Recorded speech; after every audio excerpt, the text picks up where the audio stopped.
Matt, man, thank you so much for taking the time to join. This is gonna be a good one. We've been able to connect in some ways that are really cool. You know, getting referred by one of my dear friends, partners in the regenerative mission, Justin McHouston. So, um, we before we started recording, we connected on some cancer stuff, right? And like this is a big deal, and there is some sort of a disconnect between the regenerative agriculture world, health, soil, and I think that we're going to be able to bring it together in a really impactful way as we work through this. But man, give us that introduction to you and what you do, and let's talk some important conversations.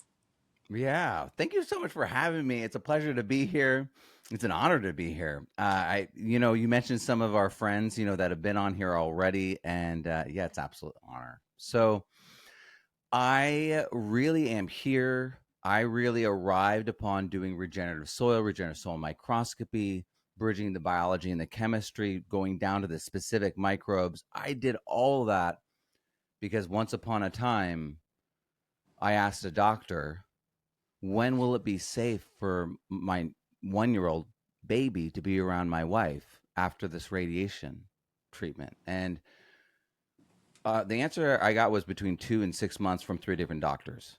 And as a new husband and a new father, that was like, oh, we're gonna electrocute you and then give you I came out of that experience so bitter, so angry, and my wife lost her thyroid when my boy was my oldest boy was 17. I mean, 17 years ago when he was one. It's and I always use his age to do the calculation, but she lost her thyroid. We did the radiation, and within a month she got a lot more cancer, and a month later even more cancer. And I saw the correlation with the radiation they were doing, asked them about it. They got really weird, and it began this journey of like, what can I actually do? What's actually true? Because these doctors are reading off of a script, and then when you call them on it, they get really weirded out and embarrassed and uncomfortable. And I wasn't okay with that. I couldn't accept that. And so I really took things kind of into my own hands. I started growing food, and I wasn't good at it. I was growing 140-degree soils in Central Valley, California, above Fresno, below Yosemite, wildlife pressure like crazy. Everyone thought I was crazy for trying to grow in soils that temperature. And I just had to do it. I was going into debt. I was using credit to pay for juicing carrots to do the Gerson therapy. And I didn't know any better. I was so young. Uh, Bless my parents, they did some with great things, but they didn't teach me financial thinking. They didn't teach me financial so I went into all sorts of debt. I paid for everything to try to save my bride, and she kept getting cancer. There's things that we've learned along the journey, and now we understand why, and we're able to now, even 20 years into our marriage, we're still learning about health and what we can do better. I have Crohn's. And so I'm sensitive to like everything food wise. And so we're kind of a match set.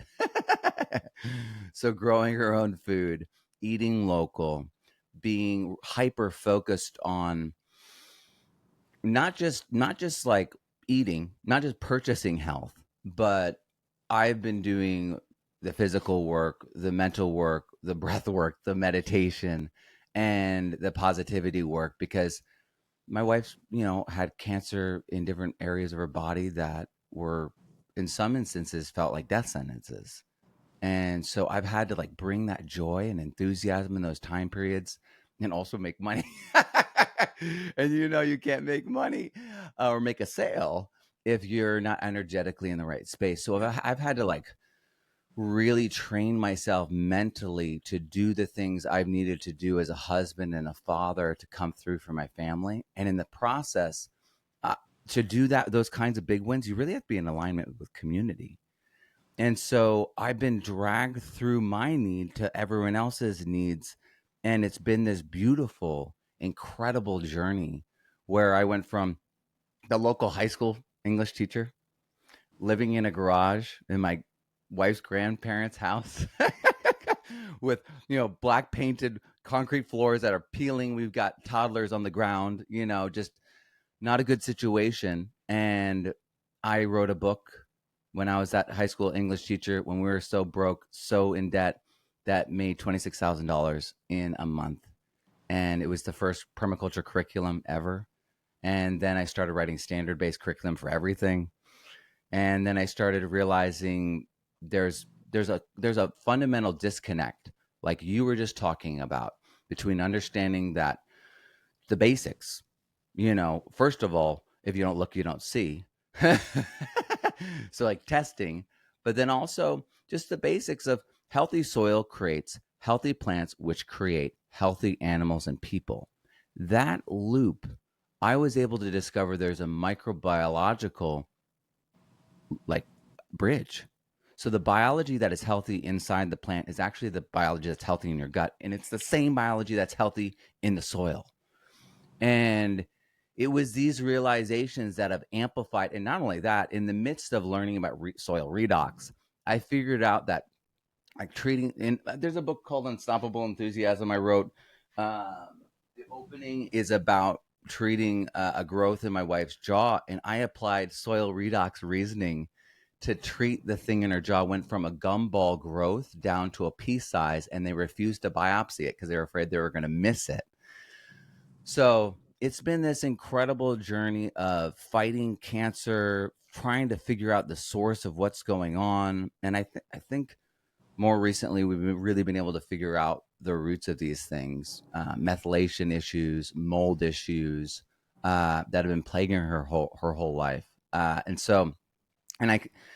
it's affecting my kids now. And that's part of the reason why we've been able to figure it out. And so I've been able to create these books to serve not just my journey, but to serve everyone's journey. And what's wild is farmers, gardeners, market gardeners, they all find it immensely powerful. Some people with just the book are doubling their yields. Some people, applying the methods that are in this book are cutting their nitrogen inputs by half. Some people, people are doing methods that they relate to the first principles I teach in my book, that they've improvised themselves and innovated themselves, and now they don't use fertilizer on their farm, And so these things I've been able to stumble upon are powerful simply because of how nature works. So my work started with permaculture, went into soil, and asking what's most natural here and how does nature do it, has healed my wife over and over again, has avoided, terrible things over and over again. And also demonstrated to my boys, this is how you figure things out. This is how you solve complex problems. You look to how nature is doing it, and you partner with the most powerful force on earth, nature. So I've just been in this journey of creating curriculum, solving problems, and protecting my wife and my There you go. boys. Yeah. Yeah, no, I love it. Nature's the answer. Nature's always been the answer, and it's always going to be the answer. So, there's a lot of cross references I want to go over that, but I want to first lay out that foundation on how you view soil in the relation. What does natural soil look like? How does natural soil operate? Well, I'm someone who reads a lot, so I'm well aware that the ecosystems of North America were kind of dismantled and then partially regrown 150, 200 years ago. So, read Sand County Almanac, classic book, was a compilation in the 40s of the godfather of conservation in America. He lamented the loss of the ecosystems then, and the species loss and the relationship loss then. So I'm not under any impressions that what we're looking at ever is going to be a perfect, representation of what it could be. That's why when I do things with a lot of my testing, I talk about minimums and not maximums, because we really don't understand. Because if carbon's the backbone and the buffer, then and we have outliers who have really high organic matter, and then they've got, under certain test parameters, toxic levels of certain minerals, but because of the buffering, it's totally excellent. and then the plant can self-regulate, the microbes can self-regulate, but there's a lot there, right?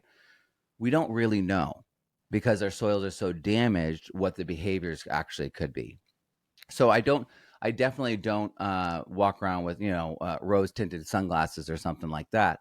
But, we do have an opportunity to look at natural examples.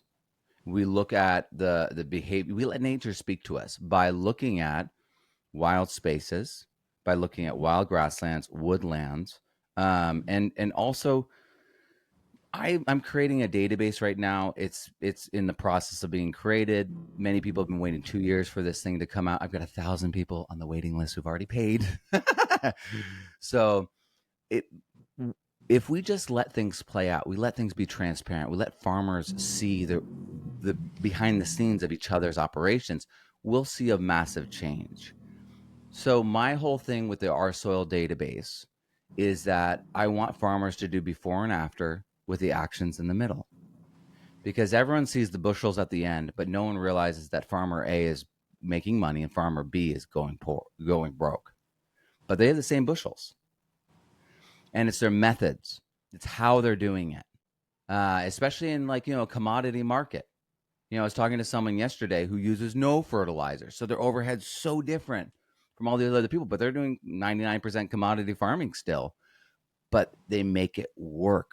And so it's really valuable. I want to set this up so that they can see like if they're adding compost or a biofertilizer or an input of any sort, they're testing it.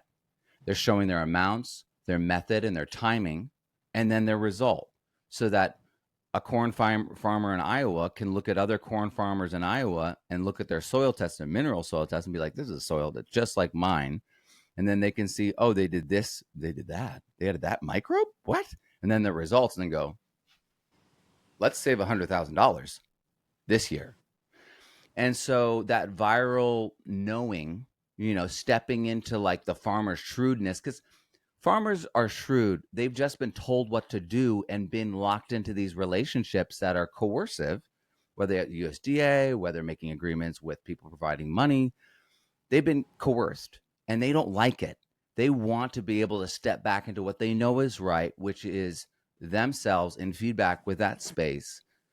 And that knowing comes from communication. It comes from having that feedback loop of information and having it laterally, not just with yourself and am I improving, which is good, but laterally.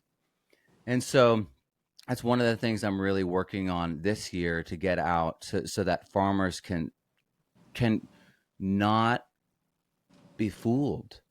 Because the thing is, it's like what I offer and what I teach is a menu. And I teach first principles. So you look at it, you learn the first principles, and you look at the options and you go, oh, this is us because look at the pH range. That's us. Look at the we need this, we need that. And you look at the mineral side, you look at the biology side, because the biology is how you deliver everything, how you unlock everything. And so you can map all of these things out. We've never had this opportunity before. And what's incredible now is you have people relating certain biological nutritional markers in our meat. And of course, they've had this for a while in plants, but now they're doing it in the meat and they're linking it directly to fungi from the soil.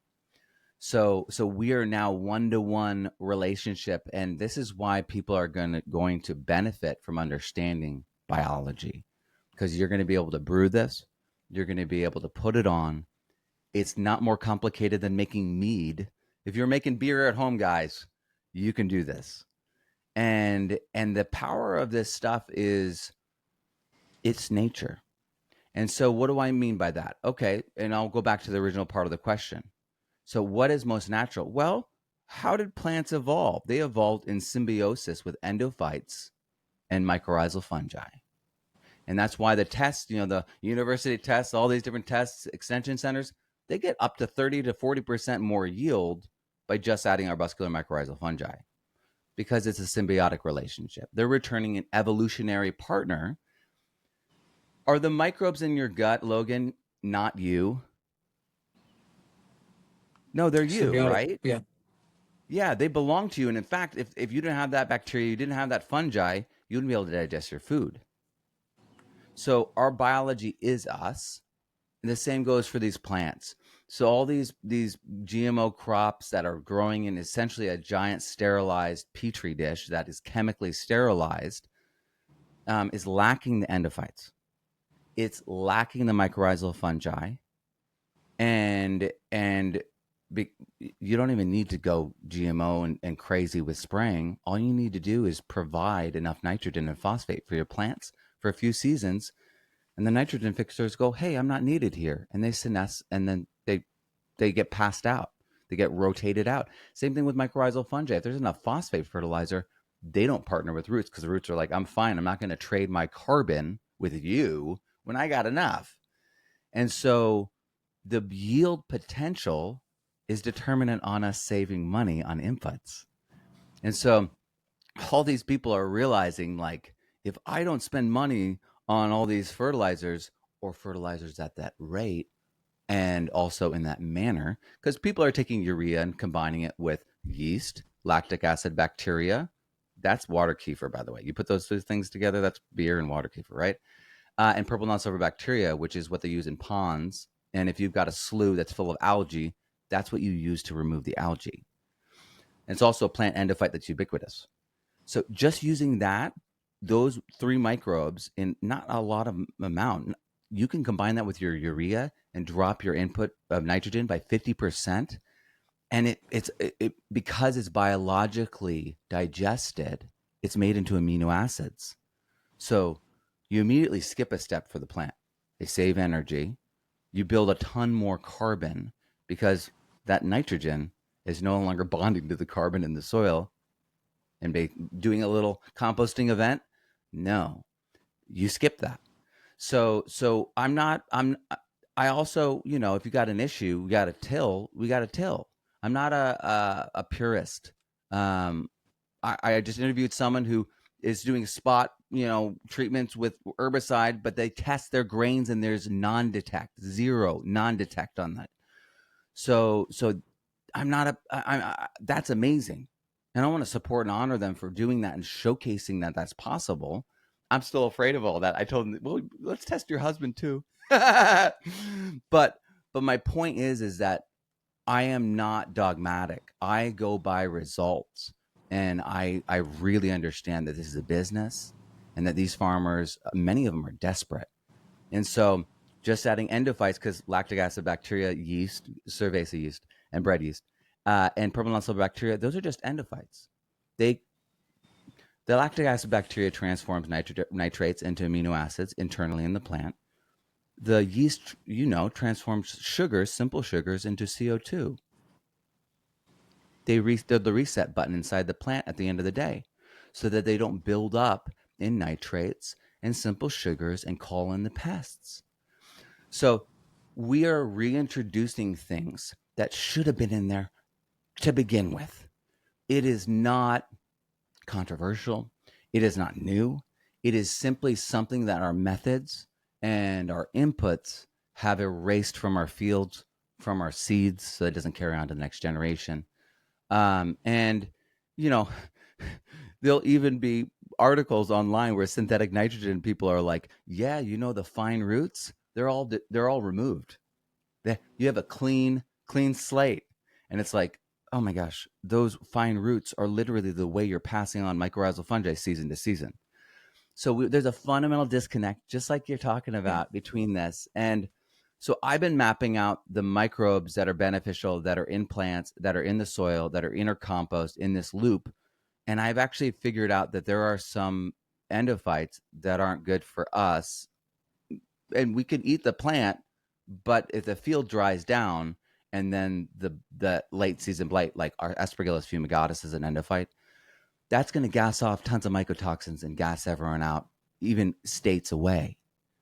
So we have to we need eyes on this industry. We need people understanding the biofertilizer side so that we A, choose the right microbes, and B, this goes really well because we need them. They co-evolve with them, but we also need people to be smart Because if we suddenly have Aspergillus fumigatus being the microbe that everyone puts into their fields, yeah, it won't necessarily poison like the food, even if it's in there, you know what I mean? But any blight, any molding on that food is going to have Aspergillus fumigatus, and it's going to give someone aspergillosis and kill them potentially. So, so I'm all for the microbes, but that's the thing is people are generalizing. People are, in many ways, people like things to be simple. And so people want, E. coli to be just bad, but actually E. coli is the most common bacteria in the world, and there's only a handful that's bad, and the rest are commensal. They're inside your plant, they're inside your gut, and they're inside all the soil. So there's there, there's been a fundamental disconnect, but we have the tools, we've mapped it out, and we know the beneficial microbes that are in the plant, that are in your gut. One of the things, not to make a commercial out of it or anything, but people talk about Terraganics Pro, like EM. They have one that's for humans. It's the same exact ingredients because these things are in our gut, and it's a beautiful thing. That's the most beautiful thing about regenerative ag, regenerative soil. This space is doing the right thing, is making people money and healing themselves and the land, and it's integrity based so our kids can see it, and it's legacy. It's opening up legacy so that our kids can come back and be farmers. And it's such an incredible thing. It's almost, I mean, it almost sounds utopic, right? It almost sounds too good to be true, but we're just obeying what's most natural, and we're seeing such good results because what we've been doing is so unnatural. So yeah, that's what I would say to that.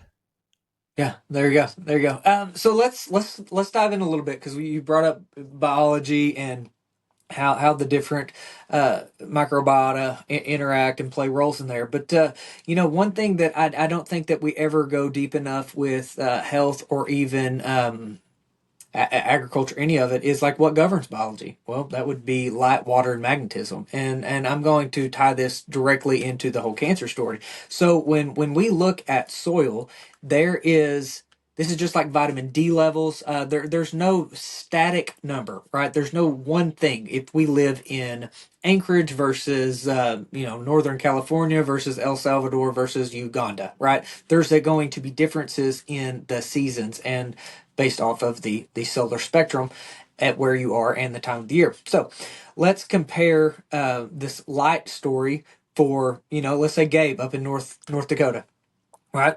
You northern California, me in Arkansas, or let's say somebody in the Mojave Desert, right? This is going to be a different light input and different magnetism, right? Because based off of being in near a caldera, right, an old volcano where you have a different magnetism, you have this input that governs biology. So, right, why do those ecosystems look so different? Now, they're all in the continental United States, right? Why do they look so different? Well, because they have different light, they have different water, and they have different magnetism, right? And so if we're going to look at disease and soil, we have to take into account that, right? And I think this is why I love the understanding ag principles in the locale of it. So when we take into account photosynthesis, right, we take light and we have water and carbon dioxide and we create sugars and we use the carbon, we use the energy from the sugars, the ATP, all of the beautiful things that happen. It's all dictated on light. Well, we're no different. We hide from the sun. We've been told the sun causes cancer. We do all these things that's nonsense, right? And we don't understand that hemoglobin and chlorophyll look identical with the difference of iron and magnesium, right? So we utilize light just like that plant. And so when you don't have the appropriate minerals in there and the microbiota that create this whole, aromatic amino acid part of the story where you can utilize and build these things that matter a whole lot, you can't overcome what we're doing. So we've killed our soils in the same way that we've killed ourselves, right? This is so unbelievably important to getting that cancer and soil story because I think there's way more similarities there. We are more like a house plant than anybody wants to admit. Okay. And so when we don't have the appropriate light inputs or we have the improper light inputs, and I want to tie this in because I want people that are raising things in greenhouses and they're doing things with these artificial lights and they have the blue lights on at night and they don't realize that this is absolutely creating a different plant. It's a different plant than what the sun produces. Like we can't mimic. When we try to play God, that's when bad things go. I watched Jurassic Park once or twice, you know. So when you have this inappropriate light input, it doesn't work. This is why we have cancer. This is why we have neurodegenerative diseases. This is why we have Parkinson's. This on and on and on and on and on. It's that first piece. So now, Matt, what I want you to dive into is I want to tie into that water piece, right? Because this is where you get into cover crops. You get into covering the soil, retaining the water. When we dry it out or we're in a geopathic stress zone like a desert, what happens? We don't grow anything. We have different types of plants. We have cactuses, right? We have mesquite. We have things that have a different environmental evolution than we do in Northern California, right? Yeah. So the water piece is also extremely important, and that doesn't mean pour it. So what happens when you overwater a plant? Well, you drown it. You change the microbiology. Well, okay, certain plants, right? Some Right, plants like third part. rice Yeah, can take cypress is air going to be down. different than Right, right. a cedar. So what I'm saying right there to try to connect it, right? Because we have flood, we have mitigation of waters, right? So regenerative agriculture can be a solution for drought as well as flooding, right? Mhm. Well, and we have people carrying around a gallon of water trying to cram that down every day, and they think that that's healthy, but they're overwatering themselves. They're throwing off the electrolyte balance, the minerals, all of the aspect of water. We're throwing that off, right? And I'm going to tie this right back into the microbes, okay? I'm going to, because we don't realize that the mitochondria actually produce water in our Mm. body. Okay, this is very important. Like we cannot utilize what is referred to as metabolic water from what we drink. It has to be made internally.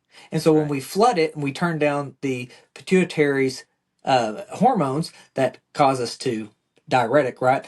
Get rid of excess water, we don't produce as much. It's a massive problem. So we overhydrate, inappropriately hydrate, and that is the same thing with the soil. The other thing that we don't realize is that mitochondria produce CO2, right, Matt? They produce CO2. This is extremely important. Produce water, produce CO2. Remember that house plant? What does it do? Photosynthesis. This is the spider on the mirror. It's the exact same thing. Bacteria and mitochondria produce biophotons. They produce light internally. This is a big deal, right? Light, water, magnetism. We're tying that back in.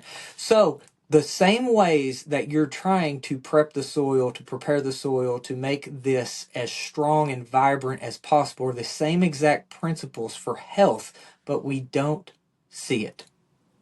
No.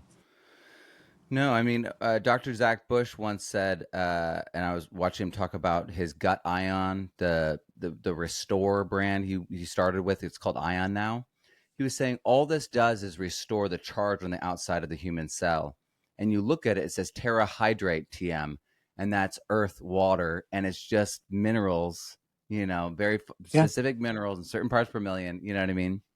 And so much of it is that. So much of it is rebalancing the charge and the proper redox of the body so that the mitochondria has that different, well, the cell itself has that differentiation. So, like the mitochondria and everything else in it can do its work. absolutely. I, And that's it. You said something differentiation. I want to get into that. And you talk about nobody else I've ever come across, and that's why I'm really excited that Justin connected us. Nobody talks about redox in general, much less redox in the soil. So for the that's human my body, thing. it's perfect. It's perfect. And I think that's why he got so excited. He heard maybe he heard redox, but in order to be healthy, like the human body needs to operate it at negative 400 millivolts, right? Mhm. So we can operate between negative 400 and negative 200. And when that gets thrown off, we get what's called disease, right? When we go more towards positive. Okay, so um, this is directly related to that mitochondrial piece, right? This is directly related to that light piece because what actually happens is we utilize melanin, right? And this is why everybody should be working towards getting a tan. We use melanin and light to charge separate water into hydrogen, oxygen, and two electrons. This electrons is that negative charge. This is the redox piece. right? And dark Most septate endophytes in the roots do that same thing with the melanin capturing the UV rays from the sun. same thing. Yeah. And it's so important. That's what I'm saying. When you started going through your thing, we can directly relate health and soil, and we're going to be able to tie it down in a very specific but easy to understand or easy to apply way, right? So the charge separation utilized by melanin in the sun is extremely important, and it's a recycling mechanism to where we actually produce energy. Mm-hmm. Right? We charge separate water into hydrogen and oxygen. We run the hydrogen through the electron transport chain because that's one proton and one electron. We produce ATP and it's recycled. The mitochondria also does what? Produces water, right? Light charge separates water. It's this cycle. So we actually get energy from the sun. It's extremely important to understand that, but nobody talks about that because dermatologists, optometrists, and pediatricians tell us to hide from the sun because it causes cancer, right? This is why I get really angry with them a lot, and I get I Me get in too. trouble because I don't like that advice. And so, Yeah. in order to be healthy, we need to think: how do we have healthy houseplants and healthy soil? Same exact principle. So one thing I'm gonna throw it back to you, but this is really important. I just wrapped up a interview with Lightwater. And so this is something that everybody should know about as with cancer, is deuterium depletion or deuterium regulation. So deuterium is an isotope of hydrogen. It has a neutron as well as a proton and that electron. This throws off a lot of stuff. It destroys the ATP, ACE, right? It destroys the nanomotor that creates ATP. When we utilize deuterium depleted water with plants, we get like a 40% yield increase. Okay. It's extremely important. It's just something that I'm hoping that you really take the ball and run with this. That is because we have better energy production based on a lot of things, but hydrogen and deuterium act very different in the system, right? We have a higher charge. So, charge separation of hydrogen in water is 12.06 volts, right? Charge separation of deuterium is 12.16. Now, that doesn't sound like it's a lot, but it does matter based on energy and based on scale, right? We're getting smaller. So, Matt, deuterium depletion may be one of the most important topics for you to dive into for your wife and for understanding what's going on with the soil. Because I would go as far to say the microbes are actually creating deuterium depleted water. This is what mitochondria do. This is why we have the Krebs cycle. It's isolating hydrogen and getting rid of deuterium. So, do you have anything you want to follow up on that? Yeah. I mean, okay, so we look at purple non-silver bacteria, which is a critical element in that EM1 or in a biofertilizer that you could brew, or you could literally buy it as a culture from Algae Barn. A lot of people don't know that you can literally buy this stuff. So they take electrons and then bombard other microbes with like an energy ray, and they'll make them release things because they're overloading them with one thing and then they're releasing another thing. They'll destroy them. They'll also use that energy with the plant. And so the ability to accept and give, it's like, for instance, provolone bacteria is an endophyte. It has two stages of feeding. The first stage of feeding is eating sugars. And then when it runs out of sugars, one of the byproducts of it making sugars, is the food for the next stage. And the product of that is excess protons. So once it runs out of the sugars, it switches to feeding and then starts releasing protons. In a plant, that's incredibly useful. So it's like, okay, well, help me clean up this mess. Too much sugar. I don't want pests in here. And then it switches to energizing and fortifying the plant as soon as it finishes that job. So like protons are also what the plant is pumping into the soil and causing, the displacement of cations off of the clay, the sand, and so this process, this mechanism of flooding with protons, of flooding with good energy, so to speak, colloquial speaking, is so powerful. That being said, different strokes for different folks. I've got students with pH 5, pH 9, So your methods are going to be different. You're going to be pushing in different directions depending on your constraints. Yeah, so this is where I want to throw in the whole diet piece of all of this, and why the health and agriculture are so unbelievably interdependent too, right? So, but I want to say that with the caveat of diet doesn't matter as much as we're told, right? Like in the tribalism of keto, vegan, carnivore, whatever is really missing the boat, and we're going to break that down. Based on all of the farmers that you work with, there are different things that are known as seasons, Mm-hmm. right? That's not, is that hyperbolic that there's seasons? No, There are, I've been teaching permaculture for a decade, and so that's all what it is. It's like, well, what does your bioregion, your local climate actually support? oh, see, so this is not a hard concept for farmers, right? It is for consumers. It is for those that are trying to have a diet focused solution, right? Because strawberries don't grow but 6 out of the year somewhere, right? Watermelons aren't year round. We have seasons where we grow. Gabe in North Dakota is able to grow grass a little bit different than us down in Arkansas, or Will Harris down in Bluffton, right? So when we are looking at these seasons, it's extremely important to realize what that food is solar input. Okay, Mhm. this is why I threw out that earlier about the artificial lights and the greenhouses and all that. You are distorting the solar input, because when we feed, believe it or not, and know it sounds crazy, what we are eating is light. Okay, Yeah. what we are breaking down our food into are protons and neutrons, or protons and electrons. Okay, that's it. So if we have a different barcode, this food barcode, this light barcode that we're getting, it's different than what our bodies are used to. It creates chaos.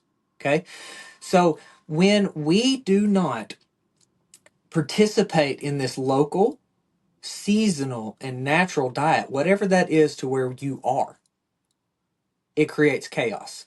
And this is where I think you would agree on the permaculture side, is there are certain plants that we can grow in a certain region. There's a certain time for harvest. There's a certain time for germination based on this solar input. And it's even more than that. It's the microbes. So what you're saying is so true. You're like, oh, well, the different strokes, different folks, different climates, but there's a unifying like benefit, and that unifying benefit is you're keying in through the microbes into the bioregion in such a way that that food becomes more bioavailable, in a way that that food is this is why people are like, oh, eat the pollen in the honey so that you don't have local allergies. But it's like that with everything. So we're keying ourselves every time, we're keying our genes to the environment. And if you're keying your genes to Chilean, Argentinian, or even Mexican, imported food, you're going to be not at ease in your local climate, because you're not adapting to that local climate on the most fundamental level, at a bacterial and fungal microscopic level, which is how all nutrition is actually released at that level. So that's the biggest takeaway I have, is that people don't understand that they're dependent, just like the plants are dependent upon the microbes. You remove the microbes from the picture, nothing works. And so we have to pay attention to them. We have to look at them through this lens, because if we don't recognize that the local environment. All right, so horizontal gene transfer. Do you know about this? Yep. So I can see with the microscope, because what they do is they form. Forgive me for the images, but they form microphalluses, and then they spread, and they inject. They're doing conjugation. It sounds exactly what it is, and so they're vibrating against each other like little rabbits, and they are injecting DNA into each other. They're not reproducing, but they're literally changing the DNA and exchanging it in response to their environment. And they're doing it every millisecond, and they're changing their DNAs, they're changing their morphology in response to the environment. Guess what happens in our gut? The same thing. So the food has gone through this process of constantly being in communication through the microbe chain, from the soil into the root, because roots digest microbes, the rhizophagy. They suck it. They farm microbes and then pull the nutrients out of them. In other words, they're getting feedback about what the way the world is outside of them in the rhizosphere in the soil, and then they're taking that information, digesting it, and adjusting. So the plant is so keyed in, and then we take this thing, this fresh food, don't give it any time, eat it fresh in the garden or from the field, and then you're eating it, and your body is going, this is where we are. This is where we are in the season and time, place. All of it locks in, and we're getting the information. Now, if you have contamination, you get the information too. You like that's the thing is it's like people have to understand this communication loop is the reason why people get sick, why the reason why there's contamination, but it's also the same communicate. It's telling us something, right? There's a problem with the soil if by the time it gets to market and there's pathogenic E. coli. So we must recognize that it's mind, body, and soil, and we're tied so close to the soil that people don't realize it. And once we reestablish this, once we reestablish that level of health, we're gonna see a lot of these problems, these autoimmune diseases, all these things disappear because people are literally completely out of alignment with the season, the climate, and the microbes. They're missing it. Yeah. And so one big key thing there, Matt, is that you brought up DNA. DNA is a light antenna, right? This is what it is. And so bacteria can even inject DNA to protect themselves from, say maybe overexposure of ultraviolet light or whatever kind of insult. And that is not a knock on the ultraviolet. It's been demonized and it's craziness. But DNA is a light antenna, right? And you Mm-hmm. brought up how microbes are these biosensors, right? And, and Mm-hmm. and with the root, right? The root then sloughs off organic material that the bacteria then utilize, right? It's a cycle there. Mitochondria are biosensors. This is exactly what they do. The mitochondrial and then bacterial connections are fascinating. So what I would, if you don't already know this, I really hope that you dive into it. That when we look at the onion root experiment, right, of Fritz Pop, no, Gurwitch, Alexander Gurwitch. Gurwitch did a mitosis experiment. So he took a onion root, cut it, put a piece of glass between it, and no mitosis occurred. Okay. What happened when they replaced that with quartz? It did, because there's biophotons. So the quartz can allow UV biophotons to get through, stimulates mitosis. So then when we look into like the work of Roland Van Wyck and we understand that light dictates all metabolism, every bit of it, all of it, that it goes to show that we have a lot of things that we don't even realize. So with the microscopy, I think that's phenomenal. But do you know of anybody that has done anything with like uh, biophoton magnification, anything to where we're looking at the light produced by the microbes in the soil? Photon No, I've multiplier. never seen anything like that, but I tend to do things very differently. So microscopy, they're doing light from below and doing silhouettes. And it was crazy to me when I began. I was like, so you're pushing the light and it goes like directly in your eye, and then you're like magnifying it. And I was like, I think my eyes hurt doing this. And then I started using a screen, and everyone Yeah. thought it was like controversial that I don't use the eyepieces ever. And I started playing with light because my roommate was a photographer in college. And so I was like, I hate this. This is stupid. And I started doing side lighting, and I figured out there's an angle, and roots are all fiber optic cables. And as soon as you hit a certain angle, it goes gong, and it lights up the whole thing, and it catches the light so that the background doesn't like it silhouettes in the most unbelievably stunning, dramatic way. I had no idea that this was like a discovery. I'm like talking to LW Scientific about it. They're like, that's really novel, Matt. I think you're the first person to do that. And I'm like, that can't be right. That can't be right. And then since then, there's some people that claim I've always been doing that, but I'm the first to publish on it.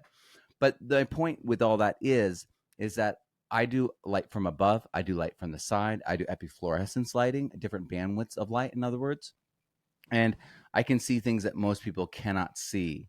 And I part of the reason why is because I have a screen, and we live in a world where up until very recently, soil testing didn't have a critical thinking attached to it. So, for instance, um, they were filling up, they were tamping the soil, removing the air to like 1 ml, and then adding water and going 1 to 10, yeah. Uh, but they removed the air, and good soil is 50 to 60% air. And then Elaine Ingham was like, "Oh no, we're going to displace it. Try to take something that's granular and then like add it to like 1 ml perfectly. It's actually quite hard, and you're more effectively removing the air. So you're skewing it even more, because what they're doing is removing the air removes the ability to say what it actually was as a volume of the section of soil. So your actual scaling up, when you're like, oh, this is how much you have per acre, you missed all the air. So now your numbers are going to be, if you've got compacted soil, completely different from loamy, so well-structured soil. So, and then, what about university science, Matt? That's Elaine Ingham you're talking about. Well, university science bakes it first and then weighs it as a gram. Do you know heavy clay soils are definitely going to be heavier than your light sandy soil, sugar sand soil? So the volume of soil every single time in soil science has been different. So all the numbers that they've given us, that they scale up to an acre and they're blah blah blah, they literally left out the air the whole time, and so their math is all wrong. And so that kind of like blindness I see all over the place, and I think part of it is because I come from a very different place. I have a master's degree in education. I focus on the psychology of learning and developmental psychology and critical thinking. And so when I showed up, I was like, what about that? And then I would do tests like I tested compost with DNA testing. And then I was like, and then even more basic, I started with pH testing. And then I was like, oh, all hot compost is pH 8. And people were like, no, it isn't. And I'm like, did you test it? And then all these controversy. But yeah, so I went on a bit of a tangent. But so much of this is people haven't taken the time to look and think. And so much of what I've been able to do is just, let's look at it this way. Let's flip that upside down, and let's take 10 steps back. Maybe let's do another test. And it's been just revolutionary. And yeah, I'm just so grateful to be able to help so many people with that. Yeah, it's beautiful. I want to circle back to something you said about that root. Like, I don't think you realize that the implications of that fully. When you understand that, and not to be offensive to anybody that disagrees with this, but when you realize that biology, chemistry are not fundamental sciences, that all of it's governed by physics, Hmm. optical, AMO physics, when we understand that, it Yeah. changes the game too, right? And so what you described is optics Yeah. of that root transporting light, right? Frequency. That's a big deal. That's what I'm talking about with the biophotons. That's how it communicates. That's the fundamental initiator of all metabolism. And it's going on a level that we can't even see yet because we don't have the photomultipliers. We don't have the technology yet to fully be able to see that level. And so I think it's fascinating that you were able to see that when you take in the work of Robert Obecker. Okay, did you know? And none of this is new. None of this is new. He was just canceled. Imagine that, good science being canceled. Hmm. The red blood cell. Okay, red blood cell. This is no nucleus, no mitochondria. Can de-differentiate into a stem cell under the Hmm. right DC current. This is laid out, right? That he is the body electric. Read his book, page 140. It's absolutely fascinating. When you see that a red blood cell turns into a stem cell, and we've known this since the 70s, Yeah. it should Dr. make you Bruce Lipton. question. Well, absolutely, yeah. Leptin's right there. But you know that bone, cartilage, right? Proteins are semiconductors. They're piezoelectric, pyroelectric. They are electric circuits. I'm going to go out on a limb and say what you're seeing with the plant is the same thing. That's awesome. That is awesome. Yeah, I mean, this is what I'm seeing with the plants. Th- what I did was I went down to the chemistry and then went down to the biology and then I went down to the biochemistry. And when you go down to the biochemistry, redox plays such a huge part in those cycles. And Yep. so I started working with Dr. Olivier Husson for the CIRAD, the world's leading soil redox expert. And then I started working with Dr. James White, the world's leading rhizophagy and endophyte expert. And it's just been an incredible learning experience. But you're right. It is, the more I go into this, the more overlap I see with the human body, the more elegant these systems are at the same time. And one of the things I discovered when writing Regenerative Soil was that clay, sand, and silt are all silicates. Silicon Valley.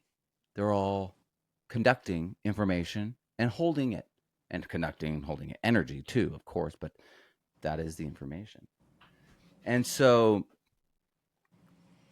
man, it's so great to be here with you. And so, yeah, I basically came up with a metaphor when I was writing that book that, the soil minerals are the hardware for the computer. The software is the organic matter, and then the microbes are really the operators, because we can't like do what they do. Like, for instance, we talk about conducting light through the plant.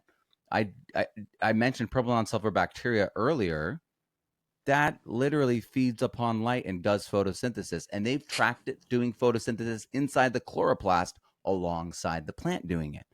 So if that's doing photosynthesis, then it conducting it all the way down to the tips of the roots, where it is also, they can continue doing photosynthesis. And it's also the case that, it's just efficient. If you think about the soil, when you look at sand underneath the soil, it looks like chunks of broken glass.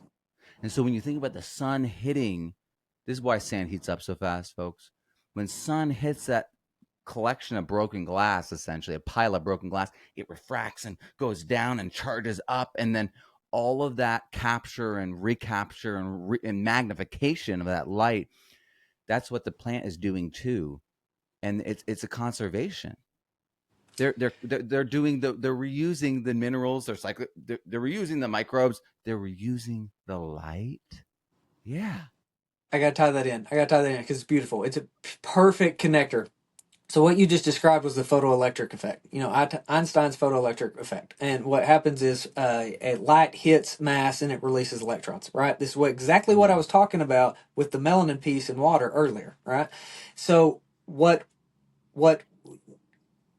the craziness of what you were saying with how myopic and reductionist they look at this is they act like the water piece didn't matter, right? The air piece didn't matter in that soil. Like that was a non-factor. But when you look at biology, when you look at life, when you look at the human body, water, especially that metabolic water, right? This is where we go from hydrogen to deuterium. This metabolic water is a battery that is charged. It's a crystalline structure that holds charge, holds memory. All of the things you said about silica, water. Yeah.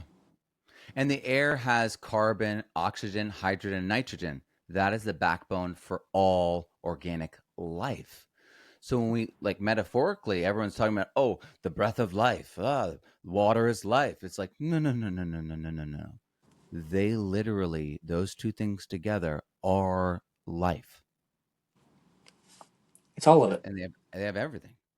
Yeah. So yeah, I'm right there with you. No, there's so much more we can go into. I hope if anybody, I don't figure this is gonna be the last time we have a conversation, brother. But with the whole takeaway that I hope anybody that gets on the cancer side is I think getting a tan is one of the most important things that you can do. Why that matters is pretty deep. I think we've laid out a lot of the energy side of that. But in order to appropriately create melanin to create a tan, you've got to have the minerals, right? You've got to have copper. You've got to have the POMC activation with UV light. You've got to have tyrosinase. Like there's a lot of things going on for the steps to generate it appropriately. And this is why also the tanning beds are a bad idea, whereas the sun's Yes. not. This is why the artificial lights are a bad idea, but the sun is not, right? Because it's a different input. When you have infrared versus isolated UVA or isolated UVB, it's not the same thing as the full spectrum. So, big thing, please just humor me. Pay attention to deuterium and get in the sun, build a tan, and that is one of the most important things that we can do in the cancer journey. You're making me want to switch the lighting so I look tanner. I like it. Because these lights always make me seem lighter. Yeah, I love it. I But love it. speaking of light, I use One thing bulbs. that I I have do, Matt, is I actually incandescent. use reptile lights, incandescent with UVA in there. So if I used to, when we were doing the podcast stuff, I'd use LEDs and I'd just end up having headaches and be fatigued. It'd be better to be outside, right? Yeah. But noise, blah, blah, blah. So I use these reptile lights and I don't get headaches anymore. Yeah, I figured out that there's a way to get incandescent lights. You need to look up rough work lights, and they still sell them. But they can't sell them like for like regular household use. These are construction It's lights, right? decorative. Yeah, It's yeah. decorative. Yeah.